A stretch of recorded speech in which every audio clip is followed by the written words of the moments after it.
ये है screw gauge जो कि यू शेप मेटल फ्रेम है। अगर इसकी कंस्ट्रक्शन के बारे में देखा जाए तो ये टॉप पे जो मेटल रॉड्स नज़र आ रहे हैं, एक लेफ्ट साइड वाला है और एक राइट साइड वाला है, इन दोनों के दरमियान थोड़ा सा गैप है। जिस भी ऑब्जेक्ट की लेंथ को या डायमीटर को फाइंड करना हो तो उसे इसके अंदर प्लेस किया जाता है और रीडिंग को लिया जाता है। अब ये जो लेफ्ट साइड वाला है ये होता है फिक्स, इसे कहा जाता है स्टड, और राइट साइड वाला है स्पिंडल, ये मूवेबल है। जैसे ही आप सर्कुलर स्केल को रोटेट करेंगे तो ये स्पिंडल मूव करेगा। अब जिस भी ऑब्जेक्ट की लेंथ को मेजर करना है उसे स्टड और स्पिंडल के दरमियान प्लेस किया जाता है। उसके बाद नट को क्लोज कर दिया जाता है ताकि वो यहाँ से मूव ना कर सके, बिल्कुल फिक्स हो जाए पोजीशन और एक्यूरेट रीडिंग ली जा सके। जिस तरह वर्नियर कैलिपर के अंदर टू स्केल्स होते हैं, main scale and vernier scale, इसी तरह माइक्रोमीटर स्क्रू गेज में भी टू स्केल्स होते हैं, main scale and circular scale. Main scale के ऊपर जो ये लाइंस नज़र आ रही हैं, एक लाइन 1 मिलीमीटर की है, यानी कि ये 1 मिलीमीटर, 2 मिलीमीटर और 3 मिलीमीटर यहाँ पर रीडिंग शो हो रही है। इसके नीचे जो लाइन दी गई है ये 1 मिलीमीटर को 2 पार्ट्स में डिवाइड किया गया, मीन कि ये 1 है। इससे अगली जो लाइन है ये 1.5 को शो कर रही है। इससे अगली जो लाइन है, इन दोनों के दरमियान जो डिस्टेंस है वो 1 मिलीमीटर का है। इससे अगली जो लाइन है वो 2 मिलीमीटर है, और इसके नीचे जो लाइन दी गई है इस लाइन को कहा जाता है बेस लाइन। और बेस लाइन के नीचे जो लाइंस दी गई हैं ये 0.5 की दी गई हैं, यानी कि 0.5, ये भी 0.5 और थर्ड भी 0.5। ये ऊपर वाली लाइंस 1 मिलीमीटर की हैं, नीचे 0.5 की, तो 1.5 रीडिंग हो जाएगी। अगर ये इस सेकंड से थर्ड लाइन के दरमियान डिस्टेंस देखा जाए तो सेकंड और उसके नीचे ये 0.5 की लाइन है, तो ये 1 और ये 0.5 अगर इसे ऐड किया जाए तो ये 1.5 हो जाएगी।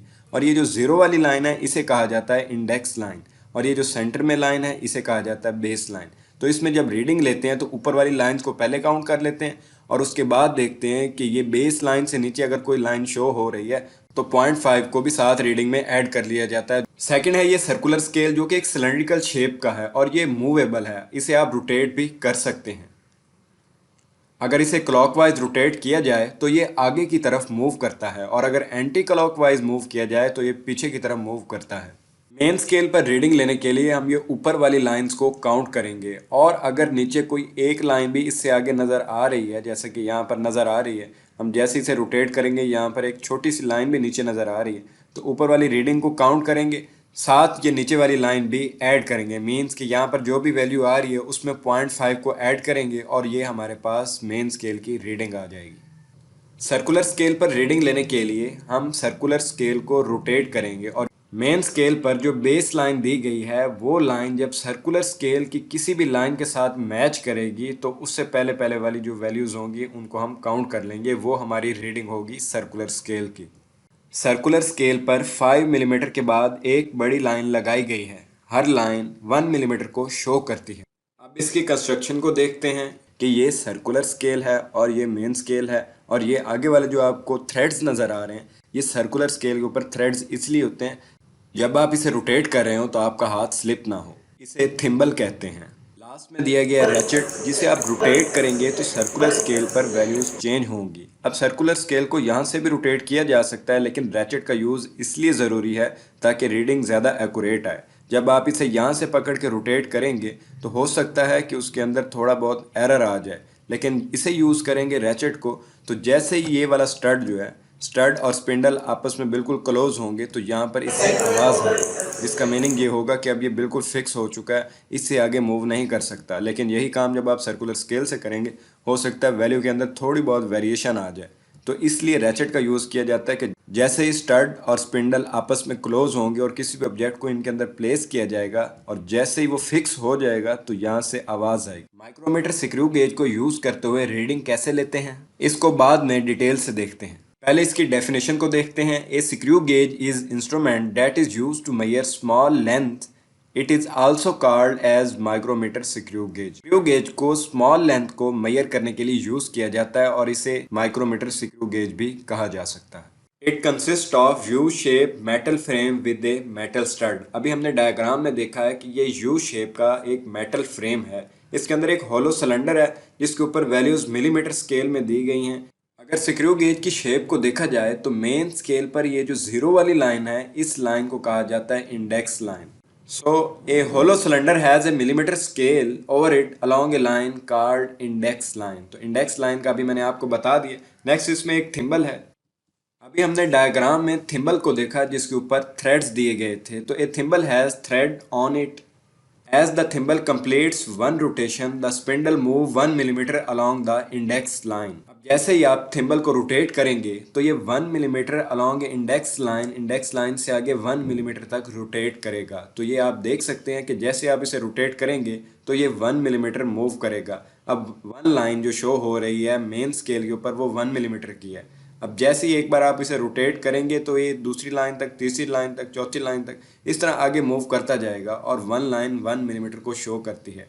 तो जैसे ही थिम्बल को रोटेट करेंगे तो डिस्टेंस जो कवर होगा वो 1 मिलीमीटर का होगा अलोंग द इंडेक्स लाइन, क्योंकि स्टार्टिंग पॉइंट जो जीरो वाली लाइन है वो इंडेक्स लाइन की है, उससे आगे मूव करेगा तो इंडेक्स लाइन के अलोंग ही मूवमेंट होगी।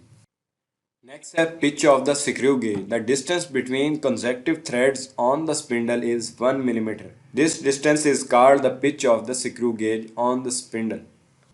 अगर pitch of the screw gauge को easy words में define किया जाए तो इसे इस तरह से define किया जाएगा: distance covered in one rotation of screw gauge. Pitch of screw gauge कहा जाता है कि जैसे ही आप सर्कुलर स्केल को रोटेट करेंगे तो मेन स्केल के ऊपर आपके पास कितनी रीडिंग आई है। ऊपर वाली लाइंस 1 मिलीमीटर को शो करती हैं और नीचे वाली 0.5 मिलीमीटर को शो करती हैं। तो हम ये इससे रीडिंग लेकर काउंट करेंगे कि जैसे ही सर्कुलर स्केल को रोटेट किया तो मेन स्केल के ऊपर कितनी रीडिंग आई। वो जो रीडिंग आएगी इसी को पिच ऑफ स्क्रू गेज कहा जाता है। अब ये देखते हैं कि least count of screw gauge क्या है। अब जैसे ही आपने सर्कुलर स्केल को रोटेट किया तो मेन स्केल के ऊपर उसकी रीडिंग को काउंट कर लिया। अब वही आपकी पिच होगी। तो पिच को आप डिवाइड करेंगे number of division on circular scale. तो इसको जब डिफाइन करेंगे, as thimble completes one rotation 100 divisions pass the index line and the thimble move 1 millimetre along the main scale. Thimble को रोटेट करेंगे तो सर्कुलर स्केल के ऊपर रीडिंग शो होंगी। मेन स्केल की बेस लाइन और सर्कुलर स्केल की कोई भी एक लाइन जो बेस लाइन से मैच करेगी वो वाली हमारे पास रीडिंग होगी सर्कुलर स्केल। अब जैसे ही सर्कुलर स्केल को रोटेट करेंगे तो सर्कुलर स्केल की कोई एक लाइन होगी जो मेन स्केल की बेस लाइन के साथ मैच होगी। तो सर्कुलर स्केल पे उससे ऊपर जितनी भी वैल्यूज दी गई हैं वो हम काउंट कर लेंगे, वो हमारी रीडिंग होगी।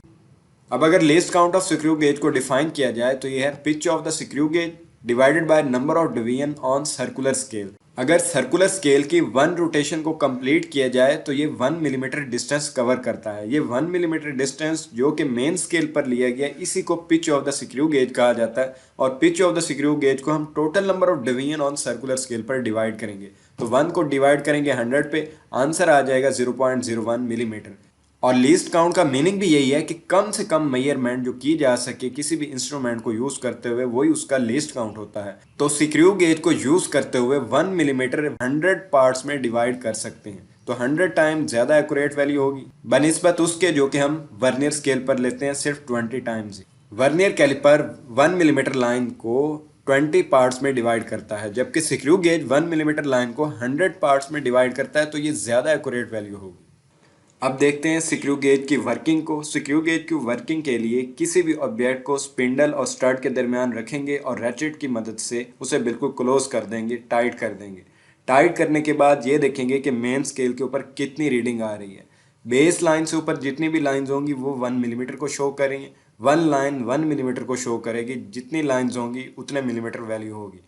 और बेस लाइन से नीचे जो लाइंस हैं वो 0.5 को शो करती है। बेस लाइन से ऊपर वाली लाइंस को काउंट कर लेंगे और फिर लास्ट में देखेंगे कि अगर कोई नीचे लाइन नज़र आ रही है तो उससे साथ ऐड कर लेंगे, वो 0.5 होगी। तो ये मेन स्केल की रीडिंग सर्कुलर स्केल की रीडिंग को लीस्ट काउंट से मल्टीप्लाई कर देंगे और लास्ट में उसे ऐड कर देंगे मेन स्केल की रीडिंग के साथ।